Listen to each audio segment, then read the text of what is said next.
Jimmy, thank you for talking to ColombiaOne today. Jimmy Shotton is today our special guest. He's a Dutch content creator who has gained recognition on social media by sharing his experiences living and traveling throughout Colombia. On his platforms, particularly under the name Jimmy in Colombia, he basically creates videos exploring cultural differences, Colombian food, tradition, and destinations, all through the perspective of a foreign discovering the country. So today I'm very pleased to welcome Jimmy Shotton. Jimmy, thank you for giving ColombiaOne the opportunity to have this conversation with you. Thank you for inviting me. So Jimmy, first of all, I'd like our audience to know a bit more about you, especially about your platform, Jimmy in Colombia. Why and how it started? What has been your main goal in terms of content to share with your audience? And of course, a very important question is what was happening in your life when you first decided to come here to Colombia, and why a country so far away from home? Okay, so I came here initially for my uni. So I'm doing a very international study in which it's mandatory to do an international internship and write your thesis, like in international space. So looking for a place where I could maybe do it. I had a friend from Bogotá in my university, like in the Netherlands. So he kind of gave me the idea. He was like, "Yo, like if you're gonna go to like the other side of the world, why not go to the place where I'm from? So that if anything ever happens, my family is there. You know, you have like contacts." And he also just told me stories about Colombia, about Bogota, and I was just like, you know what? Like, I'll check it out. And I found something cool here. And then I came here like by myself. I didn't speak any Spanish when I got here, nothing. And it was like it ended up being the best decision ever. Like I really enjoyed it. And when it comes to content creation, the first months I was here, I didn't do anything. Like I never really was interested in anything regarding content creation until I made a friend who was doing content creation here in Bogota. His name is Salah. And he kind of just he started talking to me and he just gave me the idea like, hey, why not like start making some content? It's kind of like interesting what you're doing here. He's from the south of Bogota, so I would go with him to like places there. And he was like, "There's no foreigners here in the south of Bogota. Why not make videos about your experiences visiting places that other people like really don't go?" And I was like, you know what? Like I can try it out. And at first, the idea was just to make it for myself, to just make it for myself, and like some friends back home. But yeah, then all of a sudden, like it went quite well, and it kind of started like blowing up in some places. And, yep. Jimmy, before coming here to Colombia, what do you think Colombia would be like, and which of those ideas completely changed for you once you actually came to live here? So I feel like my image of Colombia was always I'd always been interested in Colombia because I saw some like documentaries when I was a kid of people that came here for the nature and stuff like that. But I always saw it as like music, dance, food, stuff like that, like nature. And then when I got here, I was very like impressed to see Bogota because I didn't expect Bogota to be like what it is.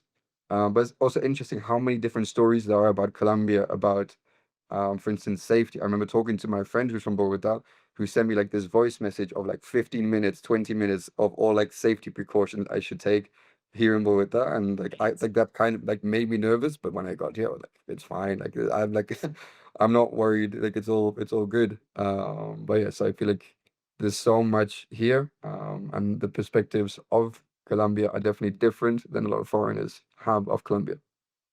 Right. That was actually something I wanted to talk about because Colombia, unfortunately, is still often viewed internationally through stereotypes about violence, drugs, insecurity, like you said yourself. How different is the country you have experienced from the Colombia people abroad? Imagine, especially if you have socialized about Colombia with, I don't know, friends, family. What do they think, and what do you think now? Like it's definitely very, very like super different than what people think. I would say in like multiple ways. When you look at safety, it's very different because people see this as like such a dangerous place and you should be super careful. And obviously you should be careful, but I mean I've like traveled quite a bit for my age and like if I think about a lot of places in Europe, like Barcelona, but some places in Italy or even in like in the Netherlands where I'm from, I don't think Bogota is a lot more unsafe than those places. Like I felt way more unsafe in certain neighborhoods in Spain or in France than I feel in Bogota. Like I've been to the worst neighborhoods of Bogota, and like it's been completely fine. I've been to some of the places where my government, for instance, will warn you and will say, they will warn you to the point where you're officially not insured anymore if you travel there. But I've been completely fine. There's nothing like obviously you have to be careful, but you have to be careful at every like in every single place in the world. And I'm actually right now, I've been very interested in some things on YouTube on a different platform to make stuff I don't know, like more like kind of like documentary style videos. And that's exactly what I want to talk about in my first video, showing what the culture here is actually like, and how different it is to what people think. Just a curious question because of the stereotypes Colombia has suffered in the past and still right now. Did you found yourself having any resistance from family members when you took the decision to come here to Colombia? And what was that like? Yes, but I feel like that's just like in general, I have a very loving family, which I've also been very pleased to be able to share a bit on my social media. So they were first of all very sad that I was leaving in the first place, that I was going to the other side of the world, and that they would have to like miss me. But then they were also nervous because, for instance, my parents have traveled a lot. Like my love for traveling comes from my parents. My dad has lived in Africa and Asia for like a large part of his life. My mom has lived in Spain, in El Salvador, and that also made her very nervous because she lived in El Salvador in the 90s, which was Oh, very okay. dangerous. And she Right. kind of expected that with the story she heard, she expected that Colombia would be like her Something alike. experience she had, Right. exactly like that. So she got very nervous about that. Yeah, of course, paranoid because his baby boy was living a country that might be similar to El Salvador, where she had probably a very an anxious experience, no, from the security Yeah, standpoint. exactly, exactly. Yeah, I get it. So, Jimmy, you often document everyday Colombian life online. Was there a moment when you realized people were interested not only in what you were seeing, but in the emotional connection you were developing with Colombia? Yeah, I think I definitely started to notice that quite quickly, that it really wasn't just about me showing what I was doing, but also about how much I actually love this country, how much I enjoy being here, how much I enjoy connecting with people, how much, I just enjoy these everyday things. And I see it every day, my comments and in messages that I get. And I really love to see that. And also people that I meet on the streets, like when I get recognized, people tell me how much they love, like, like the amount of love I have for the country. So that's always great. I love to connect with everyone that like follows me and sends me messages and stuff like that. So, Jimmy, your family and very closely your mother got the experience Colombia through you. Your videos were viral because of the genuine reactions your mother had when you took her to places, iconic places like the Candelaria, Plaza de Bolívar, the Chorro de Quevedo. How did seeing the country through your mother's eyes affected you personally? I feel like honestly, this might sound odd, but I feel like when my mom got here, it like when my mom was here and then when she left, it became more difficult almost for me to be here. Even though like it like I got more homesick afterwards because she was here and it was amazing to see her reactions and to see how much she loved the place. But before that, like this was like I was the only one that I knew that had been here. And then all of a sudden I had like all these shared memories that I made with her. And then when she left, like for at least like a week or 2 weeks, I genuinely kind of struggled like going to the same place again or like passing it.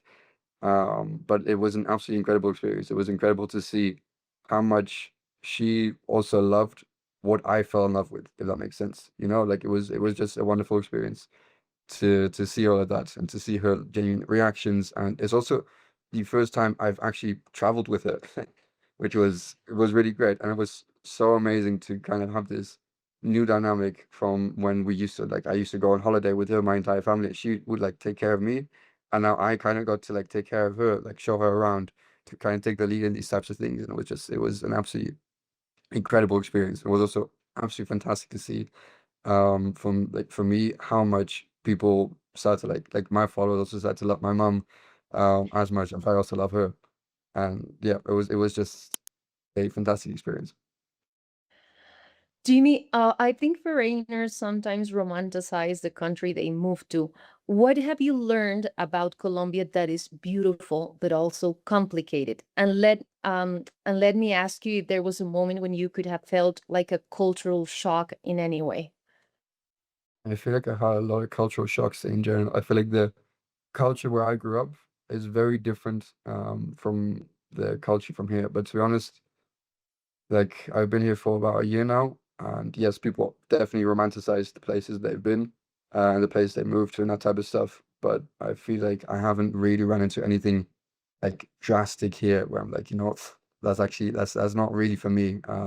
Or that's really difficult for me to like have to like deal with that, to accept to kind of get used to that. Um, but yeah, I don't know. Like I feel like in general, I've kind of fallen in love with so many things from here that the majority of it really is very positive. And I wouldn't be able to say anything significant that was a negative experience that I've had here. Jimmy, I also wanted to address a subject. As you know, Colombia recently suffered a major earthquake with devastating consequences for the country and its people. Why did you decide to get involved with the country's humanitarian cause and from that moment slightly shift the content you have been creating, giving it a different intention without obviously losing what essentially made it yours? How was this process? Honestly, it was just I don't know. For me, it was also the first earthquake I've ever experienced. I woke up from my dog barking and going absolutely crazy, and I was like, "What the hell's going on?" And then I felt it like everything shaking. I really got shocked for a second. And then I remember like here in Bogotá at least, the magnitude of the earthquake, like we had no idea of what actually fully happened. This like when we were outside waiting to go back in like the building. And then I remember making a video the second I got inside, having no idea what just happened, like sharing my personal experience of what I just had.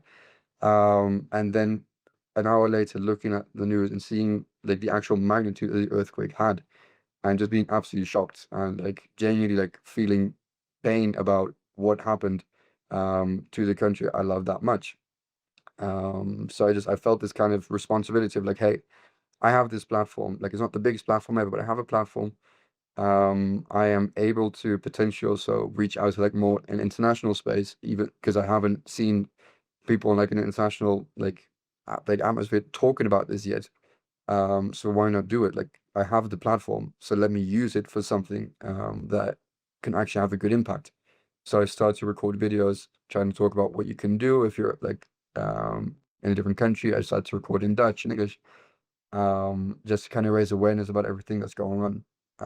And then I don't know, I just kind of felt this responsibility to do anything I possibly can. And I just felt wrong to be here in my apartment, comfortable when there's so many people just suffering.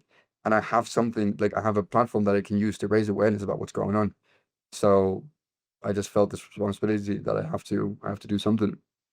And I'm very, very glad I did. Jimmy, I know from your videos you visited Buenaventura, Colombian region that was deeply affected by the earthquake. Is there a particular interview or conversation or interaction that had a profound impact on you as a person? There were countless, honestly, like truly there were too many to count. It was a difficult trip. Like also when I came back, I really had to take a couple of days to just kind of like sit and like reflect about what everything I saw, and it almost feels wrong to like be in a space where you feel bad after that because the people that you talk to are doing like feeling so much worse than you.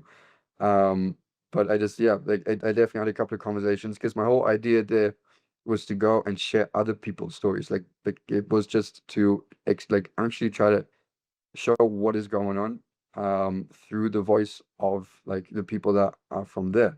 So I found contacts there with who I went to some of the worst affected areas. I was just really sad to see that those worst affected areas were also some of the areas that seemed to be like the poorest areas in the city, which means that these places that like people that lost that like there was genuinely in this neighborhood there wasn't a single house that wasn't affected. If the whole house didn't collapse, it collapsed from the inside, which was even worse for some people, which were some conversations that actually like completely broke my heart. Like houses that were just completely collapsed from the inside, but then the landlord came by and they were like, "Oh no, from the outside it looks fine." So like we're not going to help you at all. And then people are just homeless. and they don't have anywhere to be, and then you have to like sleep with your like you have in the house of your neighbors with your kid, um, whose house is also affected, whose house is also structurally damaged. And it was just it was honestly just heartbreaking to hear some of the stories about mostly like parents that were there with like a young child. It was heartbreaking. As also I um kind of try to collect money from followers I had to be able to help in any way I could, and I did. And I decided eventually not to film the moment, or like not extensively, where I was like giving out things that I bought for people, because it's just such an emotional and such a like heavy moment for a lot of people that you don't put like a camera in someone's face in a moment like that. Like if someone is like in a space where they really, really need a like a bed that you could buy for like not the craziest amount of money ever, and they really like they go through the entire neighborhood to get there, to like beg you for this bed, like more than other people in the neighborhood. Like you can't film someone. So it was in general like it was just a really uh heavy experience, and it was, but I'm very glad I went. Jimmy, based on that experience, and something I find particularly challenged is that once you got to these regions affected by the earthquake, how would you describe your experience as a foreigner documenting the tragedy? Did you feel welcomed by the local community, or were there moments of tension where you sense some distrust or reluctance towards an outsider? How was this for you? No, I felt completely welcomed Okay. by everyone, to be honest. Like I didn't have a single moment where I felt like I wasn't welcome. It was no, I got there. I met some people that were doing a lot. Like I also have to like really say thank you to these people, because they were people that were doing so much already for the neighborhood there. Like they weren't people that came from a lot of money, but they were doing everything they can to like cook every single night, like 40, 50 meals for people that really need it, and bring it to the neighborhood there, like spending the last money on just trying to be able to do that, which was fantastic to see. It was amazing to see, first of all, how like incredible everyone there was, but then also just yeah, it's like I really did not feel like unwelcome at any point. Everyone was very kind, and they welcomed me with open arms. And how would you say, Jimmy, was the response from the people that got engaged with your content, either Colombian or foreigners, particularly in that moment of the tragedy?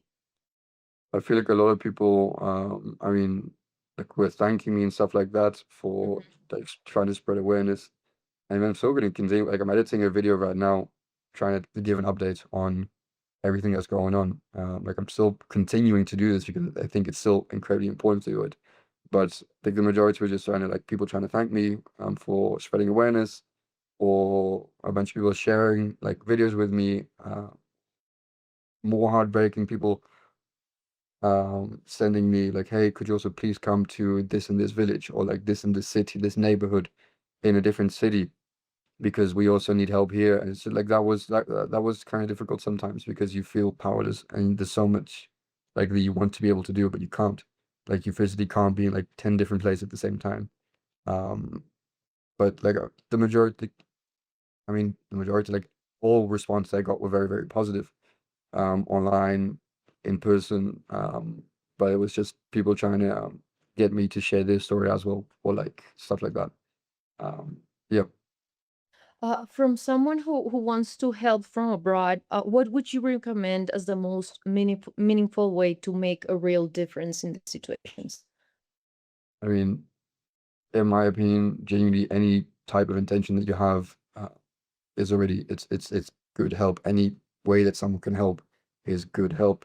The only thing you have to do is make sure and like research where you send money to, so that you don't send money to people. Because I've heard that people like I haven't personally seen it, but I've heard that people are trying to take advantage of the situation and like collect money that they're just going to keep to themselves. So the right thing to do is to look at places where you can donate, or like organizations that are like verified, that are official organizations that are actually trying to do something good, and that have a lot of experience in this, because it's not easy work. And you need experience and you need expertise to be able to correctly execute work like that. Um, so yeah, so basically that, just try to find a good organization that's working, and try to research what is it they're actually doing and where they use their money from, because a good organization is going to have this like transparency where they show exactly like, okay, if you send me this money, this is how we use it. Right. So if you do 10 minutes of research on any type of organization, you'll be completely fine. And Jimmy, now changing a bit of subject, what comes now for Jimmy Shotton? I mean, how long are you expecting to stay in Colombia? What comes next in terms of content creation? What are your plans? So I actually had some like quite bad news recently where I'm here right now because I still need to finish my thesis for my uni. Um and like I had some quite bad news where my visa didn't get approved. So that means I have to leave the country in now 5 days. So I'm doing what I can to try to like get that changed, because I'm not only because I don't want to leave the country, but also because I need to finish my thesis. Um and like it's just it's important for me because I had so many cool ideas for my thesis in Colombia. Um that it's like yeah, it's really difficult that I have to leave and I really don't want to. So I'm doing anything I can to like change that. Um but yeah, so right now, like first and foremost, my focus is on how can I get my visa approved so that when I come back, because I already need to leave. So when I come back, I can actually like be here, you know, well, so that I can come back. That's the whole thing I'm trying to do right now, to be able to come back. Because if I don't get, sorry? Sorry, so despite your visa challenges, of course, you still want to keep Colombia as a strong attachment to your life, to your daily life. Yeah, So for you sure. I plan also, to close this chapter just here, but you plan to continue creating content about Colombia. for sure, definitely. I'm also right now because I hope, like Jenny, I hope that I need to go away for like a month. So I'm excited to in that month also be able to show my country to people from here, because I've got a lot of messages asking like, hey, how's your country? So I'm excited to be able to show that, show like the difference between there and Colombia. But if for some reason I wouldn't be able to come back here, then yeah, I would continue making content about Colombia, but then abroad. Okay, so that's good to hear. And Jimmy, just one more question for closure. What has Colombia taught you about happiness or quality of life that you did not necessarily learn growing up in Europe? Um, I would say, oh, that's a difficult one actually. Yeah. Honestly, I would say that it's just I've seen so much happiness from so many people that from all around Colombia. If it was in a small village, in a big city, in a neighborhood that has more money, a neighborhood that has less money, everyone finds a way to be happy. Everyone finds a way to connect. And the most important thing always seems to be family, friends, connections. So I would say that I feel like sometimes in Europe we're too individualistic, where we think about like we're like kind of closed off, and we think about ourselves, and we don't think too much about like, hey, but the connections in our life are so incredibly strong, so we should focus a lot on that. I feel like here you guys have kind of mastered that a lot better than we have. That you really think about your neighbors, you think about your friends, your family, your everyone. And I feel like we can learn a lot from that to be more open, more welcoming to people, and find happiness in the people that we have around us. Well, so Jimmy, thank you very much for having with ColombiaOne this conversation. I wish you all the luck so you can have your visa somehow arranged so you can come Hopefully. back here. And very happy, very pleased to hear how offering has this positive insight about Colombia. So take care and see you next time, Jimmy. Thank you very much for having me. Bye bye. Okay, take care, Have a Jimmy. great Bye.